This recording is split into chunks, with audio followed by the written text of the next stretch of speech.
Hello, I'm Gil Zilkha. Welcome to Essential Classical Music. This video is taken from my larger video on the consensus reference recordings of the core classical music repertoire. Not my choices, but rather the collective critical consensus that has filtered down through the years, across generations, across continents, to which you have also contributed. And if you agree with my choices, or if you think the consensus lies elsewhere, as always, feel free to comment, and I hope you enjoy it. Okay, so now we come to one of the most hotly debated of all, Beethoven, especially the Beethoven Symphonies.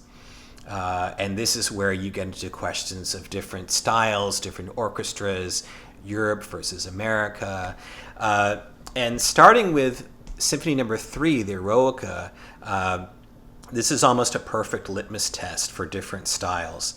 And I'm going to start with the two conductors who have most often been pitted against each other in terms of philosophical debate, Toscanini and Furtwängler. And I'm going to start with both of their versions. These are live versions with Toscanini, it's 1939 with the NBC Symphony, and Furtwängler, this is 1944 with the Vienna Philharmonic.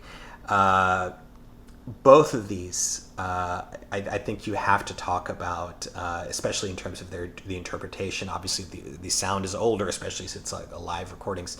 But very different approaches, but they're both considered essential for the Eroica. Now, you then had some better recorded studio recordings coming out later that, interestingly enough, I'm going to say there's two more reference recordings for the Eroica. And you might say one of them is closer to the Furtwängler approach. That would be Klemperer. This is his 1955 mono version with the Philharmonia. Personally, I prefer the one that was recorded a few years later in stereo. But in general, I'd say just by a little bit, the people still prefer the mono version, which is a little bit swifter. And then you have, from the other side of the Atlantic, you have the version that is closer to the Toscanini style. That's George Szell with the Cleveland Orchestra. So there you go, 4 reference versions for the Eroica. I just can't really delete any of these from the list. So here you go. This is your Mount Rushmore of Eroicas. Okay, so moving to the 5th. This one's much easier, of course. Carlos Kleiber with the Vienna Philharmonic, one of the most famous classical recordings of all time. Now, as I was saying, it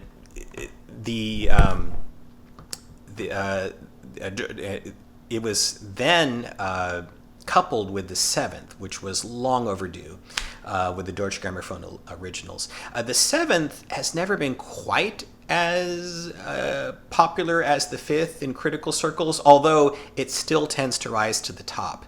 And one of the reasons might be that it's riding the coattails of the 5th. Although he did do a live version that came out on Orfeo that is also very well regarded. So he still did a very good version of the 7th. But for the 7th, I will say that there is a older granddaddy version, which I think we can say maybe co-chairs on the 7th at least, and that is Toscanini's version from 1936 with the New York Philharmonic. So we'll put them together for the 7th, but for the 5th, Carlos Kleiber holds pride of place. Now, let's talk about the 6th Symphony, the Pastoral Symphony. And in this case, we have a conductor whose name is almost synonymous with the work. Anytime that happens, that kind of screams reference recording. And that, of course, is Bruno Walter.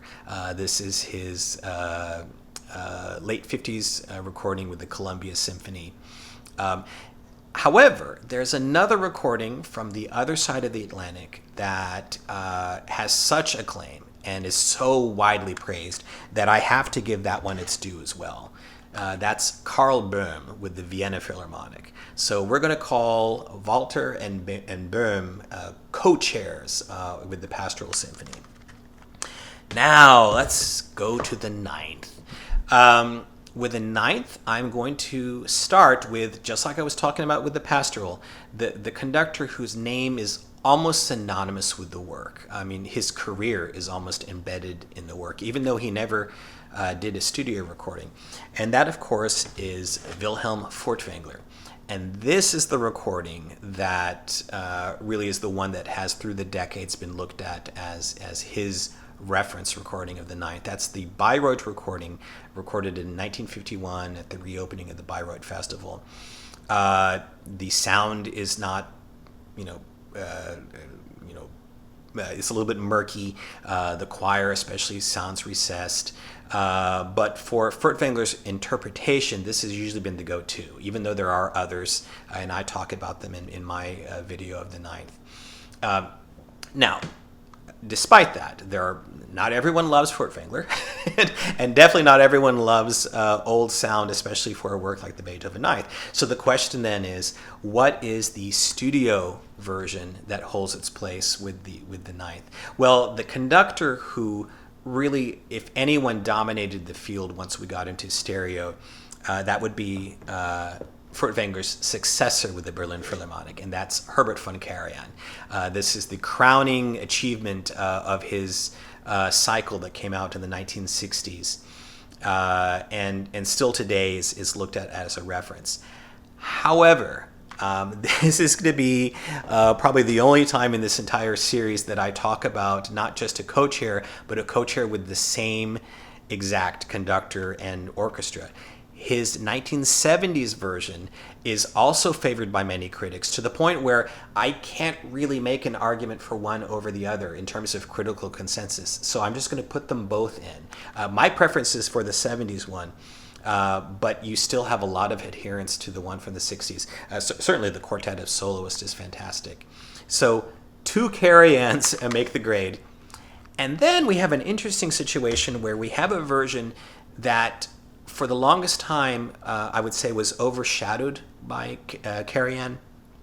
But in the last couple of decades, especially, as word is circulated around the internet, this version has really taken its place as well, despite the fact that it's older than the Karajan. And that's Ferenc Fritzsche with Karajan's orchestra, the Berlin Philharmonic. This one lately has really become the one that has become more of the darling of vintage versions of the Ninth. So here we go again. 4 recordings that form a sort of Mount Rushmore of reference versions of the Beethoven Ninth. Okay, so that is Beethoven. That's the Beethoven Symphonies. Now let's move on to the concertos, starting with the 4th piano concerto. Now, anytime you're talking about Beethoven and piano and the concertos, there's just a slew of fantastic versions, and I've covered them in my videos. But I think with the 4th, there is one version that tends to get mentioned more and has taken its place as sort of the proverbial cream of the crop, and that's this one. Emil Galels, conducted by Leopold Ludwig with the Philharmonia. This is from the 50s. And it may not have been the reference, back in the 60s and 70s, but certainly with the advent of CD, and now we have, like Testament is reissuing things. I think finally EMI also put this out again. This is the one that you get most mention of for the 4th. Now they did record the 5th as well, and it's coupled here, but I think for the 5th we have a different reference version, and this is a stereo version from the 60s, Leon Fleischer with George Zell and the Cleveland Orchestra. A ton of great Emperor concertos, but I think this is the one that gets most widely praised. So I'm gonna put this as the sole reference for that.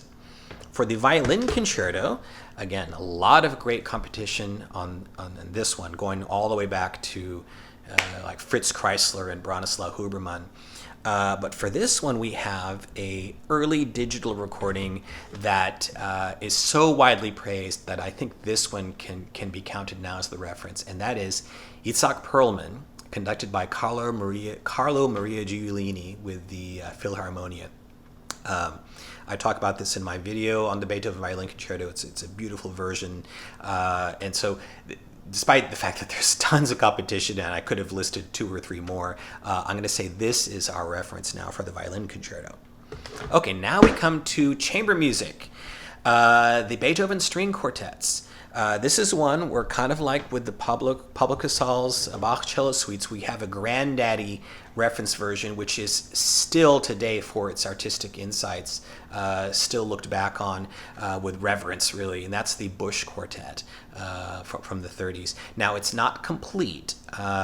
They recorded all of the late quartets as well as the Serioso, the first quartet of the Opus 18, and I think 1 or 2 of the Razumovsky quartets. But at least it's got the late quartets in there, and the main thing is it still holds this position because of the artistic insights.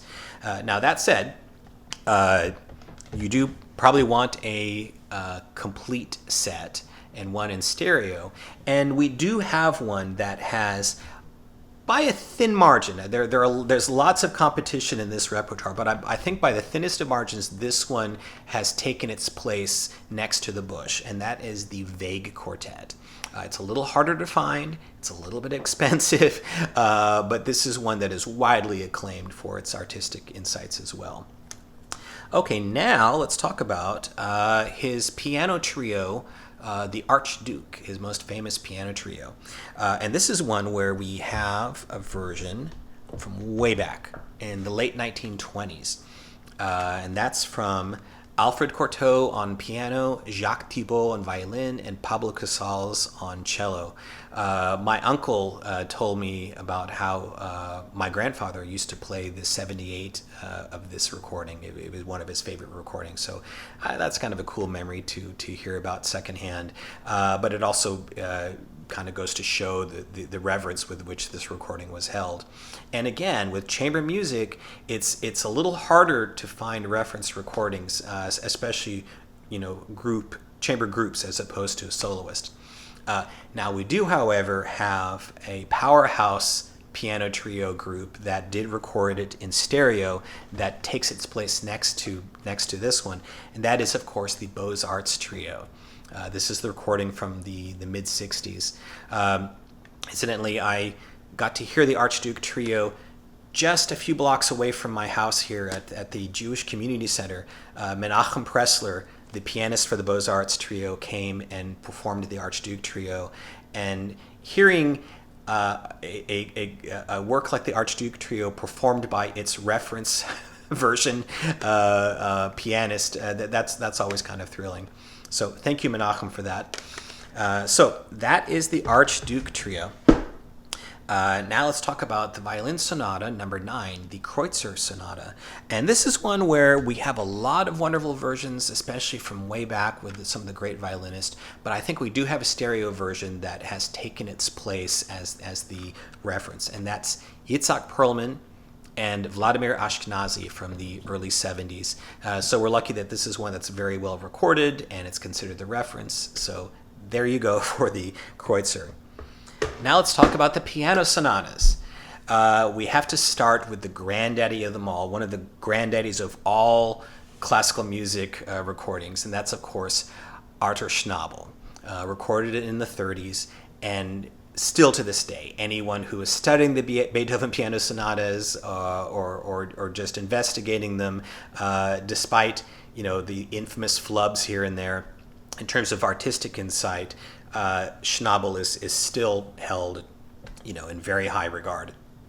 And then the question was, is there anyone after Schnabel who recorded it in better sound and also retains a similar position? And I think the answer to that is yes, and that is Wilhelm Kempff. The big debate here is between his mono and his stereo versions. It is piano, so it's a single instrument. It's a little bit easier to record in obviously in mono. You're not coordinating different instruments together. I would say that critical consensus goes with the mono version. So I'm going to call that one the reference for Kempff. Now, as an aside, Emil Galels died before he could complete his cycle. I think if he had completed it, that probably would have become the reference for stereo recordings, as at least. But alas, still he did leave us the bulk of the sonatas behind, which are excellent versions. All right, so that is piano. One more Beethoven work to talk about, and that is his choral masterpiece, the Missa Solemnis. This one's a little difficult. I think there are a lot of candidates here, going all the way back to Toscanini. You have Karajan, Leonard Bernstein left a couple of really good versions. But I'm going to say that on the whole, by just a little hair, the one that gets mentioned the most as the reference for this is the Klemperer version from the late 60s, I believe it was, with the New Philharmonia Orchestra and Chorus. That's the one that probably on the whole is the reference for the Missa Solemnis, if there is a single reference. Thanks for watching. I hope you enjoyed this video. And if you did, I hope you'll also take time to click the like and subscribe buttons. And with that, I want to wish you all a great day and happy listening.